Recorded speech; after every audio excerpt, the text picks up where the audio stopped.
તો હવે પ્રેક્ટિકલનો 10 થઈ ગયું શરૂ. પ્રેક્ટિકલનો 9મો જે રહ્યો એ મારે નથી થયો પ્રોગ્રેસ 12 લગભગ મેં ચલાવવાનો બાકી છે.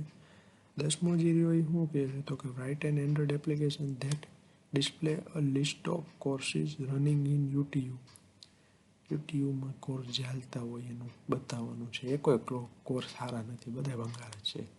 Auto complete text view on selection of any of the course the selected course should be displayed on the activity. એટલે કે જે કોર્સ સિલેક્ટ થાય એની એક્ટિવિટીમાં બતાવવાનો. હાલો તો બનાવી નાખીએ. એમાં હું તો પ્રેક્ટિકલ 2નો 10મામાં પહેલાં તો ઓટો ટેક્સ્ટ વ્યૂ કરીને શું કહેવાય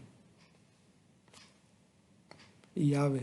ટેક્સ્ટ વ્યૂની કેમ આવે? ટૂલને શું કહેવાય આને? એટલે આ પેલેટ આવે. ઓટો કમ્પ્લીટ ટેક્સ્ટ વ્યૂની એક પેલેટ આવે, એ લઈ લેવાની ડાયરેક્ટ. એ કઈ રીતે? આમ કરીને આમ ઓટો કમ્પ્લીટ ટેક્સ્ટ વ્યૂ આવી ગયું. પછી એમાં મેચ પેરેન્ટની તમારે જે આપવું હોય એ તમારી રીતે આપી દો. આઈડી આપો, હિન્ટ આપો, ટેક્સ્ટ કલર આપો, કાંઈ નવીન નથી. આના જેટલા એટ્રીબ્યુટ છે ને એ ટેક્સ્ટ વ્યૂના એટ્રીબ્યુટની જેમ જ છે. ટેક્સ્ટ વ્યૂ શું ઓલા એડિટ ટેક્સ્ટની જેમ. એડિટ ટેક્સ્ટના કયા એટ્રીબ્યુટ આવે, પ્રોપર્ટીઝ આવે, બસ એવી જ છે આની. હવે જે કામ છે એ અહીંયા કરવાનું છે. ઓટો કમ્પ્લીટ ટેક્સ્ટ વ્યૂના લગન છે તો એનો ઓબ્જેક્ટ બનાવવાનો. પછી એને ઓટો ટેક્સ્ટ સાથે શું કરવાનું? કનેક્ટ કરવાનું. પછી જેટલી પણ વસ્તુ આપણે સજેસ્ટ કરી શકતા હોય એનો એક આખો એરે બનાવવાનો. ઓલામાં યુટ્યુબમાં કેટલા કોર્સીસ હાલે એ રીતે કીધું છે, પણ મેં આ પહેલાં ટ્રાય કર્યો હતો એટલે મેં સુરત, વાપી, નવસારી, ડાંગ, દમણ, દાંડી એ લીધેલા છે તો એડજસ્ટ કરી લો પ્લીઝ. પછી આ બાઇન્ડ કંટ્રોલ નામની મેથડ મેં ક્રિએટ કરી. બાઇન્ડ કંટ્રોલ નામની મેથડમાં શું છે તો કે 7મા પ્રેક્ટિકલમાં મેં શું કીધું હતું? એરે એડેપ્ટર લઈ લેવાનો. બસ આ સેમ આ એરે એડેપ્ટર છે. એરે એડેપ્ટર એમાં કઈ ટાઈપનો તો કે સ્ટ્રિંગ ટાઈપનો.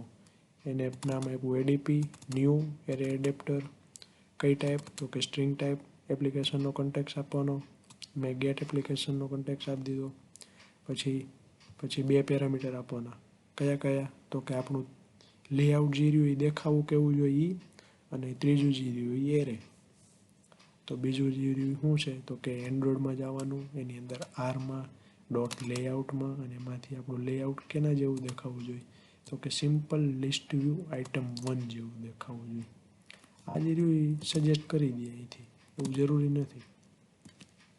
રેડી? પછી આપણે જે રહ્યો એ એરે પાસ કરાવ્યું આ સિટીનું. પછી શું કરવાનું તો કે એરે શું કહેવાય આનું નામ? Auto text box view auto complete text view dot set adapter કરીને આ જે એડેપ્ટર આપણે બનાવ્યું એને પાસ કરાવી નાખવાનું. Simple as that. હવે બીજી વસ્તુ કઈ જોવો? અહીંયા નવી વસ્તુ છે. કઈ તો કે ACTV ડોટ સેટ થ્રેશહોલ્ડર અને એની વેલ્યુ આપી છે 1. એટલે શું થાય? મેં માની લ્યો સુરત છે, હું લખવા જાઉં છું ને એમાં મેં એસ લખ્યો ને તો એસ ઉપરથી જેટલા સ્ટાર્ટ થતા છે ને એ બધા બતાવી દે. પછી જેમ કે દાંડી છે તો હું ડી લખીશ ને તો એક પછી જેટલા સ્ટાર્ટ થતા છે ને એ બધા બતાવી દે. હું ફોનમાં બતાવું દેખાય તો. ડિવાઇસ મેનેજર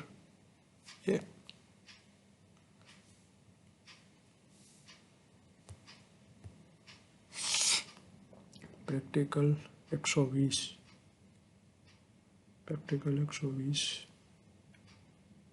અહીંયા રહ્યું. બહુ આછું દેખાય, જોજો.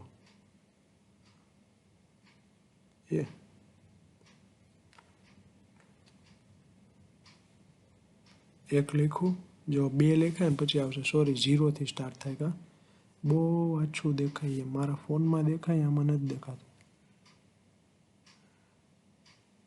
હવે કેમ નથી દેખાતું એ મને નથી ખબર, પણ બહુ આછું દેખાય. અહીં બ્રાઇટનેસ વધારું દેખાઈ જાય તો 2x સ્પીડ કરી નાખજો. જો દેખાણું અહીંયા રહ્યું. હા, જો સિલેક્ટ કરીને તો દેખાય. પછી હું શું લખું તો સુરત આવી ગયું ઓટોમેટિક. બસ આ જ તે.